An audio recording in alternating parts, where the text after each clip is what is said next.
6 years ago, he said, I will write only for you. Yet now, he has written 2 sheets of gold-flecked paper. Once the guests had all left, he tossed a letter to me. Read it carefully and reflect on yourself. I went back into the room and opened it, and a bill of divorce caught my eye.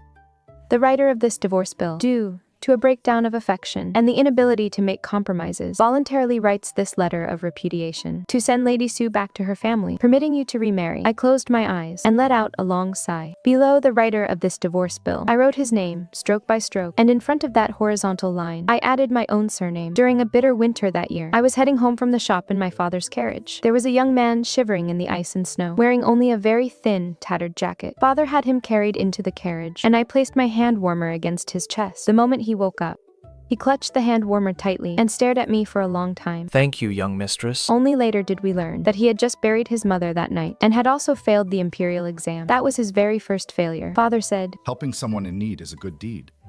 So he let him do odd jobs at the shop, providing him with meals and allowing him to continue his studies. He was very quiet and always kept his head down while working. When I served him food, he would always look at me very intently and say, Thank you, Miss Sue. The following spring, when the flowers bloomed, we got married. There was no grand, formal wedding ceremony. It was all based on father's word that Shenyan was an honest young man, and the 3 deep kowtows we made before my father on the floor. I will never fail the Sue family's great kindness, and never fail you, Niang. That autumn, as the autumn wind blew, he failed the imperial exam for the 2nd time. He walked out of the examination hall, walked back home through the rain, soaked from head to toe, his eyes rimmed with red, yet he still forced himself to say to me, You, Niang, I have disappointed you again. I didn't say a word, but pulled him inside, took off his wet clothes, and pushed him onto the bed. He collapsed by the bedside, hanging his head, his body trembling uncontrollably. I thought he was crying, but suddenly he raised his hand and grabbed my arm with a death grip. You, Niang, my heart is so bitter.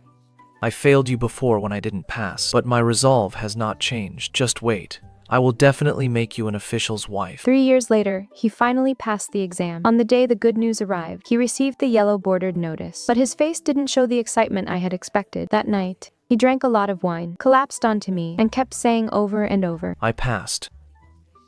I really passed the exam. I wiped away his tears, my heart feeling both bittersweet and warm. From a minor official in the Hanlin Academy to the Vice Minister of Revenue, his career was smooth sailing, and I went from the young lady of the Sue family to the matriarch of the Shen family, going from managing my own accounts to helping him run his household, and building connections, and handling the social obligations he was too busy to attend to. Life was decent back then. During the first 2 years of our marriage, his feelings for me were genuine. He would buy me hairpins when he went out for social events, and tread lightly when he came home late, for fear of waking me up. The night I gave birth to a Yuan, he stayed up guarding the door all night. His hands shook when he held the baby, but I don't know from which day onward. Everything completely changed. Perhaps as his official rank climbed higher and higher, he began to find the noise of me using the abacus annoying. Annoyed that I went out to socialize too much, and annoyed that I spent too little time at home. Once I prepared a return birthday gift for the wife of an official from the Ministry of Personnel. Mentioned it to him upon my return. His face instantly fell. Don't busy yourself blindly with these matters. I knew that in my heart. Only after the fact did I understand. It wasn't that he didn't know I was helping him, but rather that he refused to admit I was helping him. He is now the Vice Minister of the Ministry of Revenue, the Emperor's confidant, and a young talent with a bright future ahead of him. When a poor scholar finally makes it big, what he fears most is others bringing up his past. Chung Sing walked in, carrying a tray, and spotted the letter in my hand at a glance. I spread the letter open in front of her eyes. She leaned in to look. When she caught sight of those few lines, she quickly covered her mouth. A divorce letter. The master. How could he? He sent the wrong letter. This was meant for Lord Zhang. But on this, my name is the one written on it. Over these past few years, I've helped him copy so many documents and letters. I can imitate his handwriting with my eyes closed. Let's just go with the flow. Go pack our things. Keep it down, don't wake up anyone in the front yard. Her lips quivered, and her eyes suddenly welled up with tears. My lady. Go on, quickly. Suddenly, very soft footsteps sounded outside. Then came the sound of the door being pushed open. A tiny figure slipped inside, barefoot, clutching a small abacus tightly in his arms. He threw himself into my embrace. Mother, father gave you the wrong letter. How did you know? You and Sister Chongqing were talking, and I heard everything. He blinked his eyes. I stared at his little face. The 5-year-old child had bright, shining eyes, just like 2 dark grapes. Right. He pondered for a while longer, then held up the abacus in his arms, clutching it tightly. I'm ready. For what? 3 taels and 2 mace of silver pieces. The New Year money I saved, plus what great-uncle gave me during the New Year, is all here. It is enough for us to hire a carriage. Before he could finish speaking, the door was pushed open from the outside. Soo-yoon, regarding what happened this afternoon, do you realize your mistake yet? Yuan slipped out of my arms and stood in front of me to shield me. This afternoon, Sister Nanan insisted on snatching my jade guanyin. When I wouldn't give it to her, she smashed it. I didn't push her. The jade guanyin grandmother left me was smashed to pieces. Shen Yan patted Yuan's head. Yuan, be good and go to sleep first. Father needs to talk to your mother. No. Father is going to bully mother again. Shen Yan's face darkened. Just as he was about to lose his temper, a quiet sobbing came from outside the door. Lin Qingyan arrived. She stumbled inside and knelt before me with a thud. Her face was covered in tears. Sister, it is all my fault. Nanan is young and foolish, and I didn't watch her closely enough, causing you to be punished. Sister, please don't blame Brother Yan. If you must blame someone, blame me. It is just my bitter lot in life. It is because I'm useless. As she spoke, she suddenly crawled toward my feet, reaching out to grab my skirt. I took a step back, shielding Yuan behind me. She froze there, tears still hanging on her face. Shen Yan yanked her up and turned to yell at me. Soo-yoon, Qingyan and her daughter are living in our home as orphans. They are already pitiful enough. Nanan is small and doesn't know any better. She didn't break the thing on purpose. Why do you have to push her like this? I looked at the two people in front of me. One was exasperated, and the other was playing the victim, making it seem as though I were the one bullying them. Shen Yan. Their miserable life. Is it my doing? Nanan has no father. Is that my fault? Lin Qingyan has no home. Was she driven out by me? With each question I asked, I pressed closer. Shen Yan instinctively backed away, while Lin Qingyan shrank behind him. No matter how miserable they are, what does it have to do with me, Soo-yoon? You are simply. First thing tomorrow morning, go to Manhwa Temple to reflect for 10 days. If 10 days aren't enough, then 20 days. If 20 days aren't enough, then stay there for a month. After throwing down those words, he put his arm around Lin Qingyan and walked out. The room quieted down. Yuan grabbed the corner of my clothes, looked up, and said, Mother, Daddy is gone.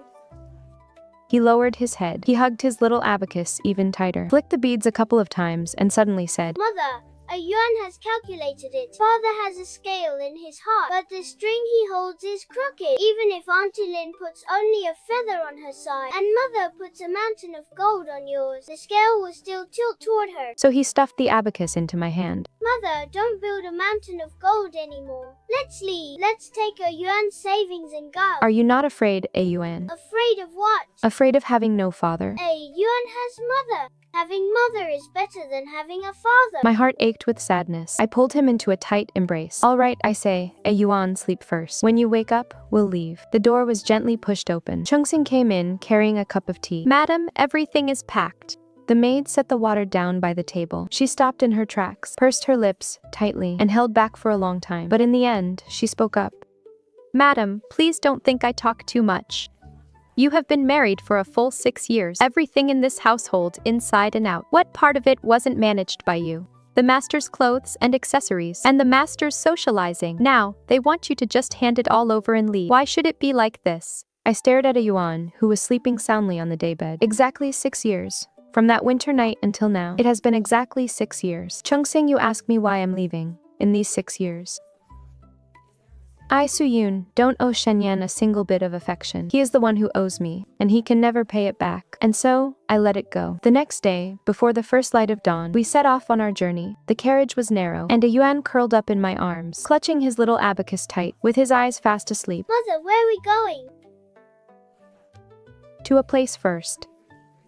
He mumbled softly in response, and turned back to sleep. The carriage stopped in front of the government office. The sky was just beginning to brighten, and a few people were waiting outside, all waiting for the officials to open the doors. Chung-sing rushed over to line up for a number. I waited quietly in the carriage, holding Yuan. Chung-sing lifted the door curtain. Madam, the government office is open. I stepped out of the carriage with Yuan in my arms. I handed over the divorce agreement. The clerk took it and glanced over it briefly. Frowning, he looked at the document, examining the letter repeatedly. Then he turned and went into the inner room. I waited for a moment. The cloth curtain was lifted, and a man walked out slowly. He wore a blue official robe, with a silver fish pouch hanging from his waist, his expression cool and detached. It was Shilin, an official from the Court of Judicial Review, holding the divorce agreement between his fingertips. His gaze lingered on my face for a second. Then he asked, Madam Shen, this divorce agreement, was it indeed written by Shen Yan himself, dated at the beginning of October? Yes, Did you personally witness him signing it? yes. He nodded slightly and lowered his head to examine the document again. A minor clerk nearby leaned in. My lord, isn't this Master Shen's wife? The one who accompanied Master Shen during his imperial exams. Rumor has it that it took Master Shen 3 years to pass, and she waited for him for 3 years, enduring a lot of hardships. Shilin did not respond. He only stared at the document, examining it for a long time. So long that I suspected he was going to ask about the past. Then, he put down the letter and instructed his subordinate. Register it. My lord, shouldn't we summon Master Shen for a face-to-face confirmation? The handwriting is authentic and the official seal is correct. What else is there to investigate? The subordinate did not dare to say more and lowered his head to process the paperwork. I looked at Shilin, and he looked back at me. My gratitude to you, Lord Shi. The procedure is complete. He handed the registration certificate to me. I took it in my hand, turned around, and prepared to leave. Lady Su. I turned around to look. He stood before the desk. Sunlight streamed in through the cracks of the window, falling upon his shoulder. Is that little Guanyin statue still safe and sound? Many years ago at Baohua Temple, does my lady still recall helping a young monk out of a predicament? That was Baohua Temple, the ancient temple where my mother used to take me to burn incense when she was alive. I recalled a certain year, when there was a young monk in the temple. Because he broke a colored glass lamp, he was being publicly reprimanded by the abbot. I was only 12 or 13 at the time. Feeling that it was unjust, I claimed that I had accidentally knocked it over, and settled it by paying for it. That young monk Was me. Lady Su's Guanyin amulet was requested on that very day. Your lordship has an excellent memory. He folded the official documents neatly and presented them with both hands. Congratulations to Lady Su on regaining your freedom. The sky was already fully bright. Chungxing led Yuan into the carriage. I stood by the carriage for a moment and cast a glance back. Shilin's figure was already long gone. The carriage started moving. Yuan lay on my lap and fell fast asleep again in a daze. I leaned against the carriage wall and closed my eyes as the noises outside gradually faded away. The street cries, the rumbling of carriages, and the chatter of voices. The old Su family estate was in the south of the city, a 3-courtyard residence. It had been left vacant for many years after my parents passed away. By the time everything was tidied up, it was already afternoon. Yuan woke up holding his small abacus, wandered around the courtyard for a bit, and ran over to ask me, Mother, is this our home? Ayuan, you came here when you were little. "Do you remember?" I remember. Grandfather gave Ayuan candy. Looking at his back, I suddenly felt my eyes grow hot with tears. "Madam, the shop managers are all waiting in the front hall." "Don't call me madam. Call me Chief." "Yes, Chief."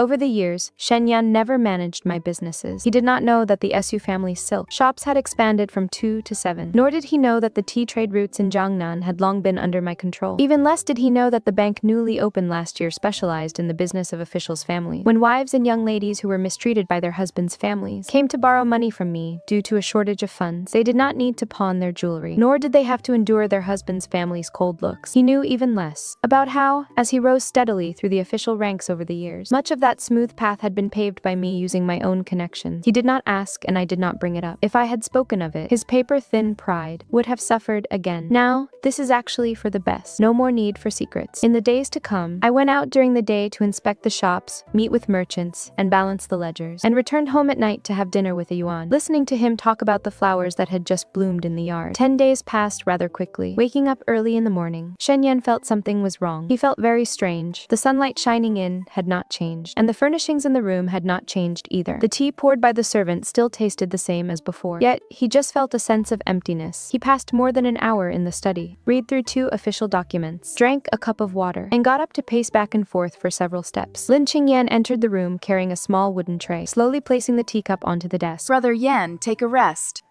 You've been busy all morning. Where is Yun Yang? Sister went to Baohua Temple. How many days has she been gone? 10 days. The night sister left. You were drunk, Brother Yan. You probably don't remember. 10 days. He did the math.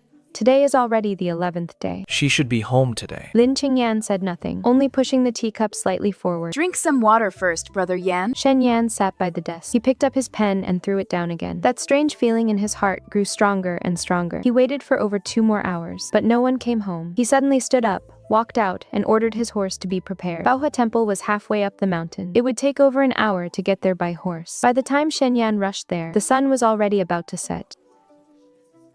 Where is Yun Yang? Who are you looking for? Su Yun, my wife, Su Yun. She came to the temple to self-reflect for 10 days. She should be leaving today. During these past 10 days, we haven't seen any female pilgrims surnamed Su staying here. Nonsense. Make sure you've got it right. She should have arrived 10 days ago. Calm down, donor. I remember very clearly. We really haven't seen her these past 10 days. Shen Yan let go of his grip and took a big step back. She never came at all. Then where on earth did she go? And where is the child? Shen Yan stood frozen in place for a long time. He swiftly mounted his horse and galloped back to the city at full speed. The horse's hooves clattered against the stone-paved road, splattering a bit of mud. He couldn't care about anything else anymore. The gates of the government office were still wide open. I'm here to report a case. The clerk, who was organizing documents, shuddered in fright at his shout. Lord Shen. My wife is missing. Shilin walked out. He was still wearing his dark blue uniform, with his accessories hanging from his waist. Lord Shen, what is making you so flustered? Seeing him, Shen Yan felt as if he had grabbed a life-saving rope. Lord Shi, my wife is lost. Please, quickly order your men to find her. Shilin stared at him. Miss Su is single now. Calling her your wife is no longer appropriate. 10 days ago, Lord Shen, you signed the divorce paper yourself. Miss Su brought it here in person to register it, and I have already stamped and archived it. What did you say? I've never even seen any divorce paper. Bring the document for him to see.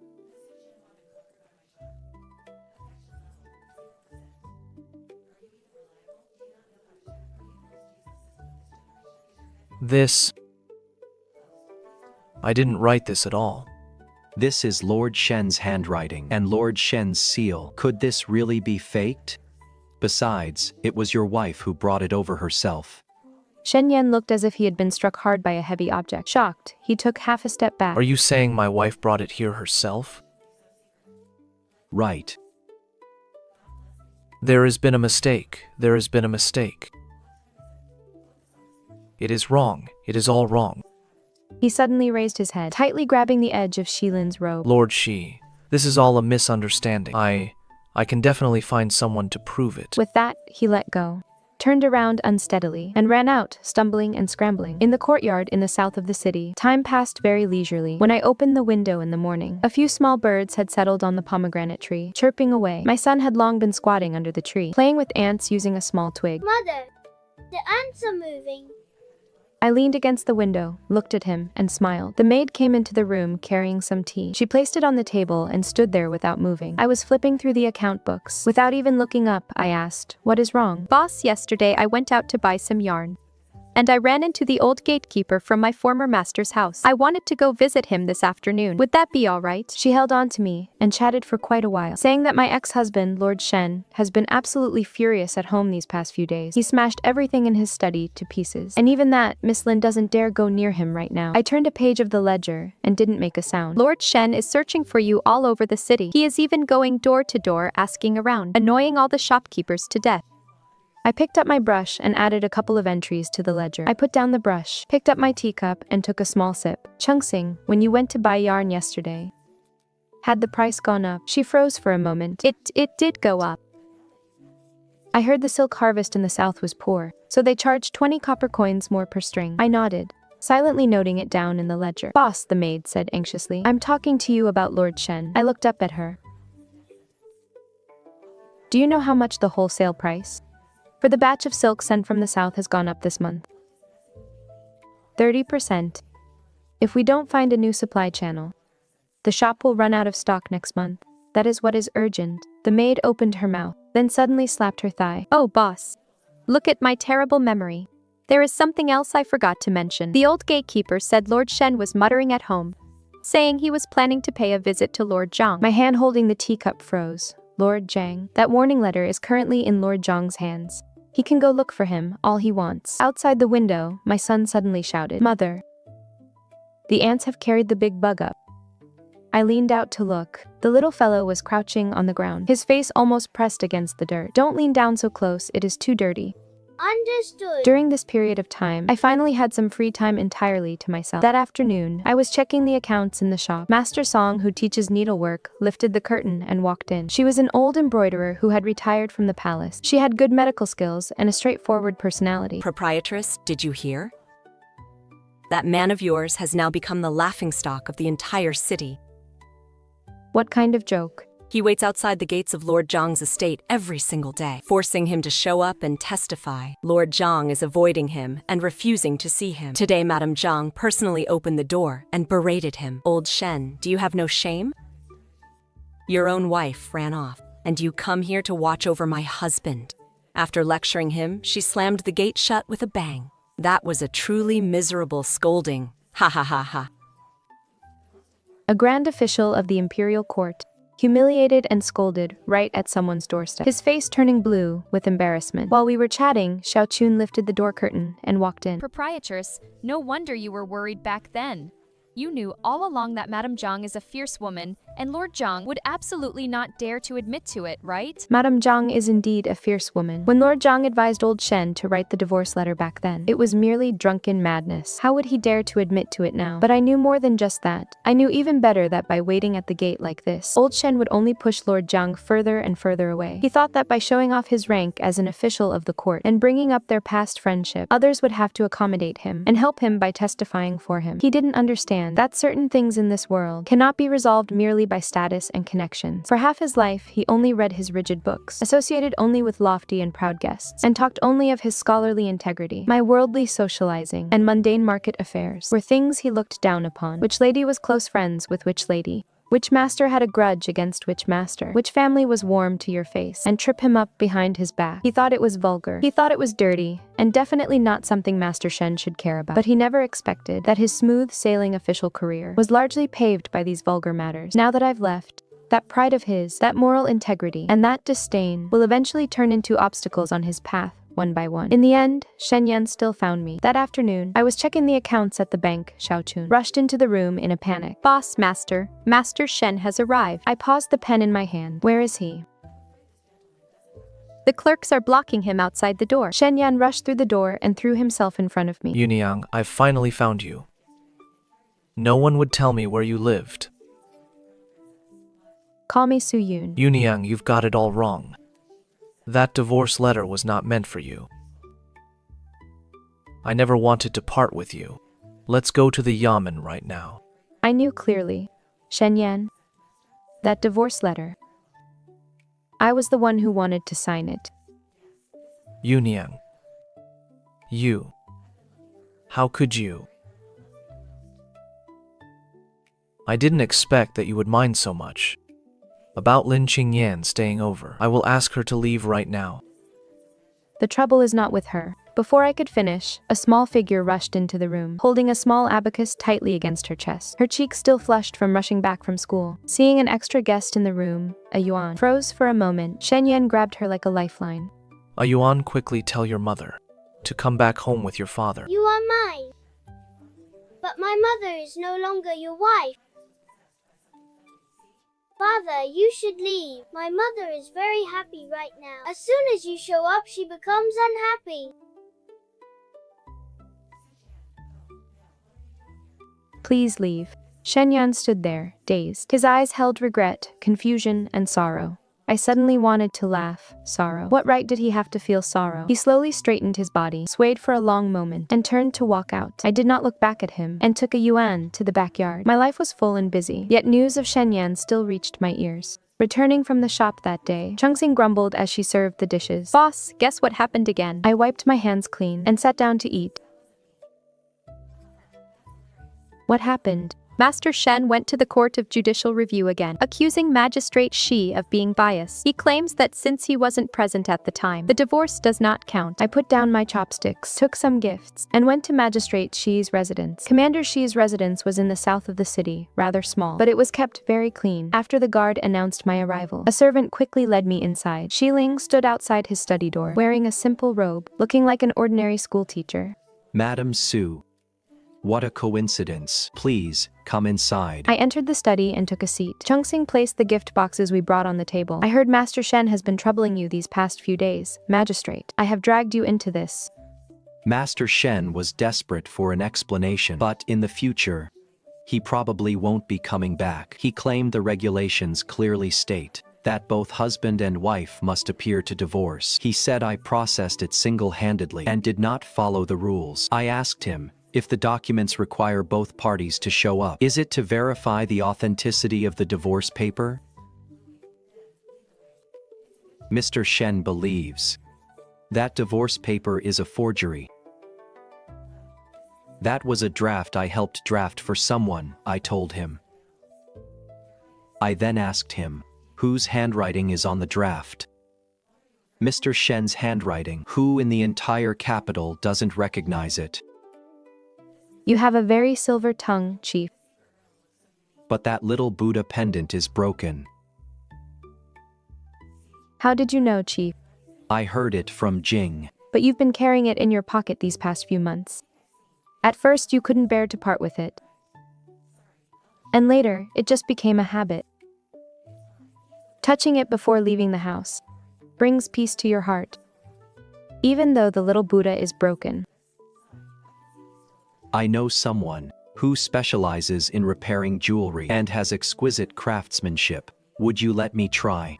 I took the 2 pieces of broken jade from my pocket and placed them on the table. I must trouble you again, Chief. He wrapped the broken jade carefully and tucked it into his sleeve. Once it is fixed, I will bring it to you. Half a month later, Shilin came in person. He took the little Buddha out of his sleeve and placed it on the table. I picked it up and looked at the fracture line. It had been slowly painted over with gold powder, looking like a faint scar, neither covered up nor hidden. From then on, Shilin would always visit every few days. Sometimes he brought things, saying he had passed by a bookstore and spotted a newly published arithmetic book That a yuan could use. Sometimes it was actual business. When a batch of goods in the shop was seized by the government, he helped to gather information, and they were released the very next day. A yuan liked him, and he liked a yuan too. The 2 of them could spend half the day playing chess together. When a yuan was losing, she would take back her moves. He didn't get angry either, but just let her win with a smile. This afternoon, Shilin was inside teaching a yuan bookkeeping. A yuan leaned over the table, her little eyebrows knitted together. Uncle Shi, why is this called carrying over? Look. When the 1's digit reaches 10, you have to add 1 to the 10's digit. I entered the room carrying water and quietly set it on the table. Just as I was about to walk out, a sudden clamor broke out outside the courtyard. Let me in. I am her husband. Boss Lord Shen is here again. I set down the water tray and walked out. Shen Yan was standing by the gate, blocked by the guards. He looked even thinner than the last time I saw him. Seeing me come out, his eyes lit up. Yuniang. I stood on the stone steps, staring at him. Lord Shen, what is the meaning of this? Yuniang, I came to see you. And to see a yuan. I've thought a lot during this time.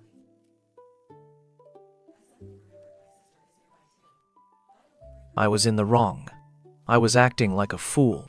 You're suffering out here with a yuan. Suffering? With which eye did you see me suffering? He fell silent. I turned around to leave. Yuniang. Listen to me first. I have really changed during this time. Come home with me quickly. From now on, you'll be in charge of the household. Everything will be up to you. As he was speaking, the door to the room suddenly opened. Shilin walked out, holding an arithmetic book in his hand. Greetings, Lord Shen. No wonder you wanted a divorce. So the 2 of you have been carrying on in secret all along. Lord Shen, mind your words. Shen Yan lunged forward, but was firmly held back by the guards. With a man and a woman keeping the gates closed, what are people supposed to think? No wonder you, a mere merchant, dared to demand a divorce. It turns out you already found your next man. Just then, the door opened again. A small figure walked out. A yuan stood at the doorway, looking up and staring at Shen Yan. Shen Yan was stunned. Stop shouting. Mother doesn't like noise. Uncle Shi came to teach me arithmetic. I couldn't get this problem right, and only understood it after Uncle Shi explained it 3 times. Mother said that being right doesn't depend on how loud your voice is. Father, if you have nothing else, please go back. I still have problems to solve. The problems Uncle Shi gave me are very difficult. If I get them wrong, I have to start all over again. Lord Shen, I shall take my leave now. Shilin nodded at me, turned around, and left. The doorway fell silent immediately, leaving only Shen Yan standing there in a daze. The wind blew through his clothes, making his crumpled official uniform flutter along with it. I won't see you out. I turned around and walked back toward the house. In the courtyard, a yuan was already squatting by the tree, counting ants. Which number are you on? 23. One just ran away, so that one doesn't count. Shen Yan's days in the imperial court grew worse by the day. Without me pulling strings and managing relations behind the scenes, his loose tongue, foul temper, and self-righteous arrogance, all turned into sharp blades that offended people. He would offend someone today, and another tomorrow. By the time he finally came to his senses, hardly anyone in the entire court was willing to associate with him anymore. First, his duties were reassigned to others. They said things were messy at his home, and he couldn't focus on his work. Then, several colleagues who used to be close to him would merely nod when they met, and leaving everything they said half-said. Later, a letter reporting his misconduct was submitted. On the day his punishment was handed down, the news spread across the entire city. The news of his demotion from a third-rank official to a minor fifth-rank official, sent off to manage the offerings at the royal cemetery as a mere tombkeeper. On the day he was set to leave, I happened to be checking the accounts at the shop. Suddenly, a commotion broke out outside. Su-yoon, come out quickly. Chung-sing rushed in, her face completely pale. Ma'am, it is Lord Shen. He is shouting outside the door. I put down my brush and walked out. He was standing in the middle of the street, his official robes dragging on the ground, covered in mud, and his hair in complete disarray. Seeing me walk out, his eyes turned red with anger. Su-yoon, you shameless woman. A crowd of passers-by gathered around, pointing and whispering. You've been having a secret affair with Shai Lin. That I, Shen Yan, have fallen to this state today is all because of you too. You conspired to ruin me long ago. The shop staff were so angry, they wanted to call the authorities, but I held them back. I stood on the steps, staring at him, watching him stamp his feet and scream, watching his official robes drag on the ground to be stepped on, watching his spit fly wildly into the air. Just like a mad dog, when he grew tired of shouting, he panted heavily and glared at me. Do you have nothing else to say? I thought about it for a moment. Even if he wants to ruin me, I can't escape it anyway. Lord Shen, on the day you passed the imperial exam, the servant returned and told me you had headed toward Hibiscus Alley. I thought you went to look at your old family home. Only later did I find out. That was where you and Lin Qingyan grew up together. The way you swallowed your pride, studied, passed the exams, and climbed the ranks was never for my sake. You're talking nonsense. You're talking nonsense. I married you. I made you the wife of a high official. You married me. You married me because my father took you in. You made me the wife of a high official. You made me the wife of a high official. Because you wanted to prove to her that the man she once looked down on for being poor is now far out of her reach. No, that is not how it was. Then, the day you passed the imperial exam, who was the very first person you wanted to see? He turned his head away. He didn't make a sound. It was Lin Qingyan. I yawned. My going to Furong Alley. I was just passing by. Passing by, going from the exam hall back to the Su residence. You don't pass by Furong Alley at all. You've lied to me for 6 years. And you've even come to believe it yourself. After saying this, I turned around and went back inside. I knew Shen Yan was completely finished. A man who had been demoted, abandoned by his colleagues, and who was now throwing a tantrum in the middle of the street, would never be able to stand on his feet again. As for Lin Qingyan, I heard she had already moved out of his residence. This was the second time Lin Qingyan had abandoned him. The first time, she despised him for his poverty. The second time, she despised him for his downfall. Shen Yan fell for the same woman twice in his life. How pathetic and ridiculous. After Shen Yan left, life became peaceful again. That evening, the guard announced that Lord Shi had arrived. As I rose to greet him, he had already walked in carrying a food basket. Lady Su, I brought some wine and food. I hope I'm not intruding. You are too polite, Lord Shi. I stepped aside to invite him in. Chung-sing took the food basket and laid it out on the stone table in the courtyard. A few small dishes and 2 flasks of wine, simple and plain. Ayuan ran over to greet him before Chung-sing took him inside. What brought on this sudden desire for a drink? I poured him a cup of wine. He took it and took a small sip. I've been busy lately and haven't had the time. I'm free today, so I came over to sit for a while. Lady Su, do you know why I remember that day at Baohua Temple? Why?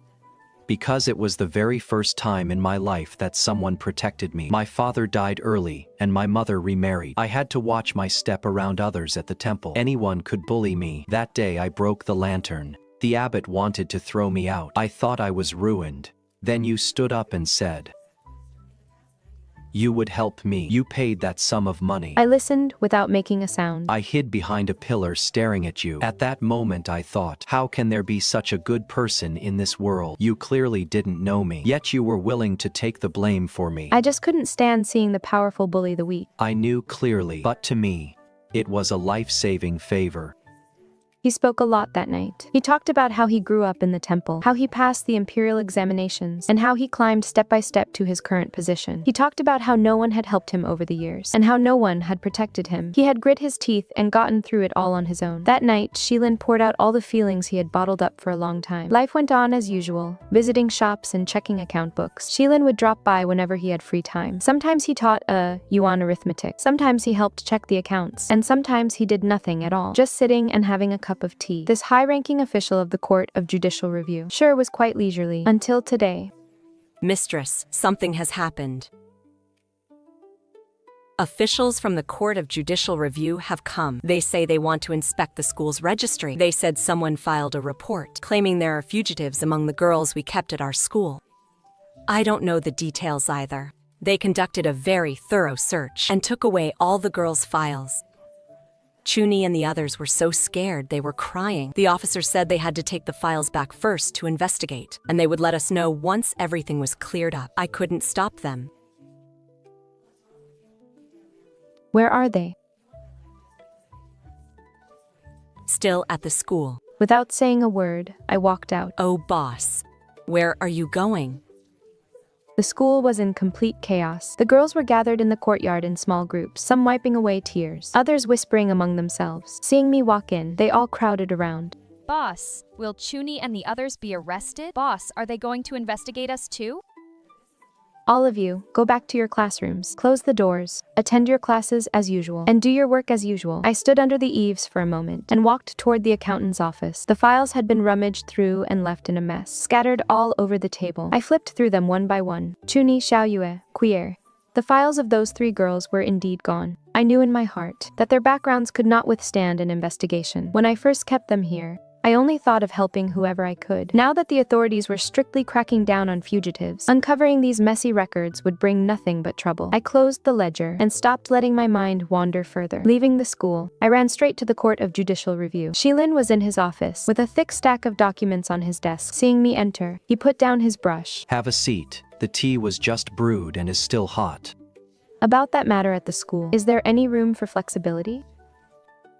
The higher-ups are cracking down on runaway slaves. The directives keep piling up, one after another. The files on those girls of yours really have major issues. Chuni's document lists her father's name, not her uncle's. The government only recognizes her father. Xiaoyue didn't even fill in her surname, so there is no record. Legally, she doesn't even exist as a person. Quier is an even bigger headache. Her master reported her missing, and now that she is with you, it is considered harboring a fugitive. Which family doesn't have a few people with unclear backgrounds? Why did they target me of all places? It is a general crackdown, whose turn it is to be checked, is entirely down to luck. I can only promise you that you definitely won't be implicated. I remained silent. I stood up to bid him farewell. Thank you for your trouble, Lord Shi. He escorted me to the main gate, patted me on the back, and said, Go home and get some rest. I'll do my best to get to the bottom of this.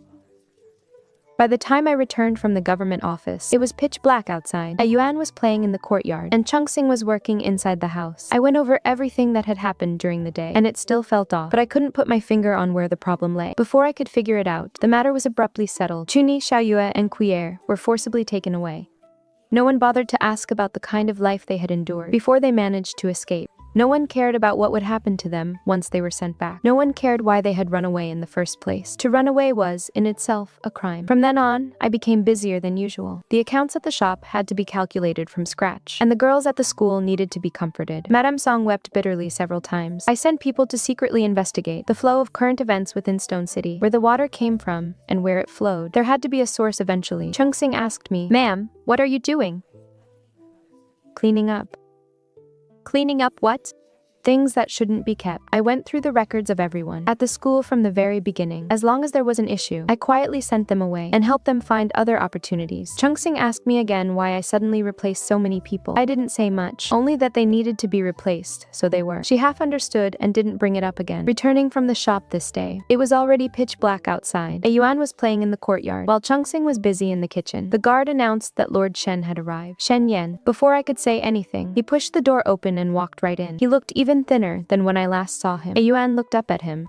then lowered his head to keep playing with the abacus. He stood there like a post, staring blankly for a long time before squeezing out a sentence. Yuniang, I came to see you in a yuan. I didn't say a word. He froze for a moment again, his eyes fixed on a yuan. A yuan didn't look up, making a clacking sound with the abacus beads. He has grown taller.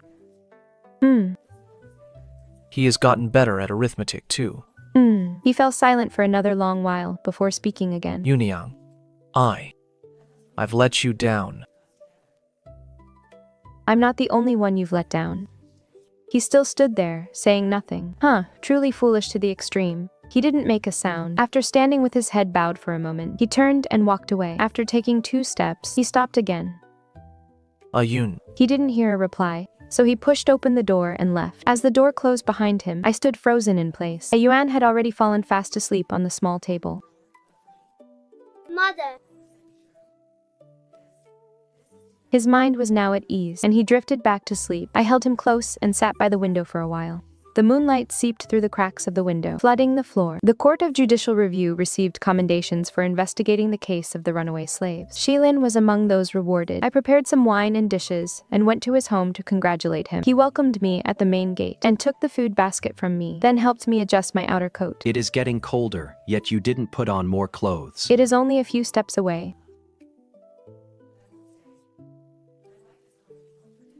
Congratulations, Lord Shi. After a few cups of wine, he became more talkative. He talked about a yuan's rapid progress in bookkeeping recently, and how the new fabrics and patterns in my shop were beautiful. After exchanging a few pleasantries, I suddenly spoke up. Lord Shi, in truth, you know very well that the handwriting on that bill of divorcement was mine. His hand holding the wine cup froze for a moment, and then he smiled without saying a word. Why did you help me? He stared at me, the moonlight illuminating his face. This was exactly what I wanted to see. Do you believe me, Lady Su? I didn't answer, but took a sip from my wine cup. Lord Shi, this cup is to toast you. To toast your calculating steps. And this cup, to toast your brilliant foresight. Su Yun. His hand holding the wine cup stiffened. What do you mean? I smiled slightly, pulled a piece of paper from my sleeve, and slid it across the table to him.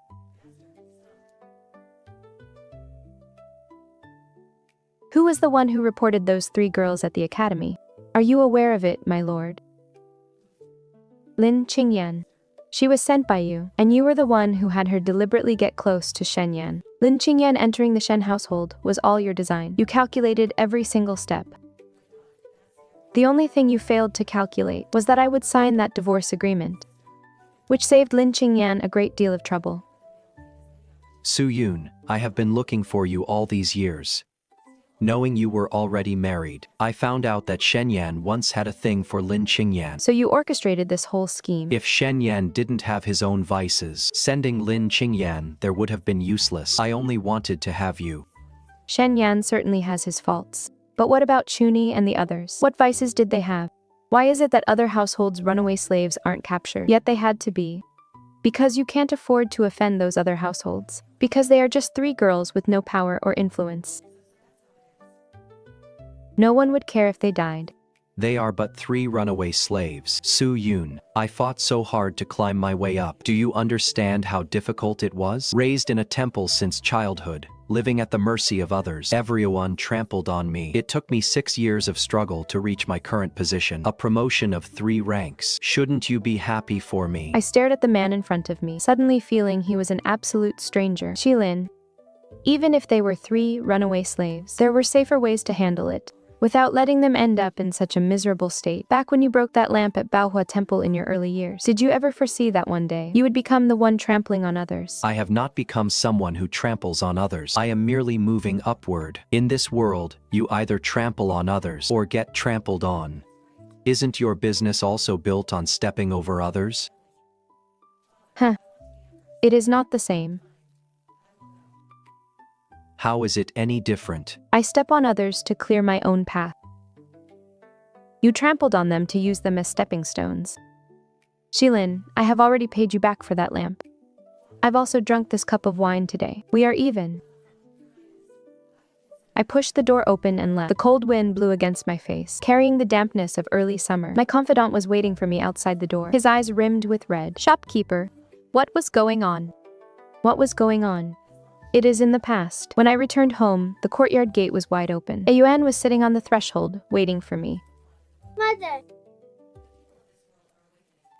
Why aren't you asleep yet? waiting for you.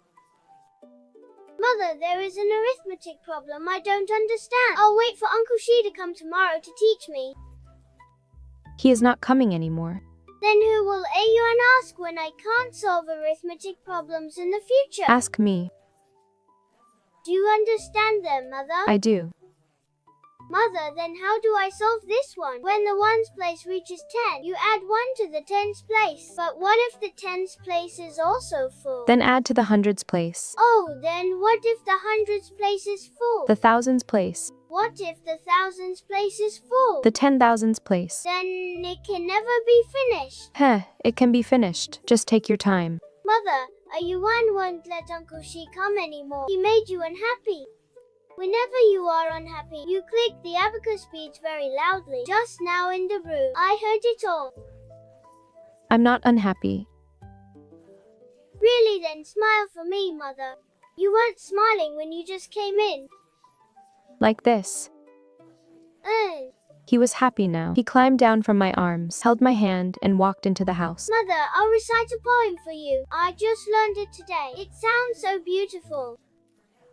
The moonlight spread across the ground as his tiny figure walked ahead of me, his voice crisp and clear, sounding exceptionally bright in the night. I followed him, stepping into the room one pace at a time.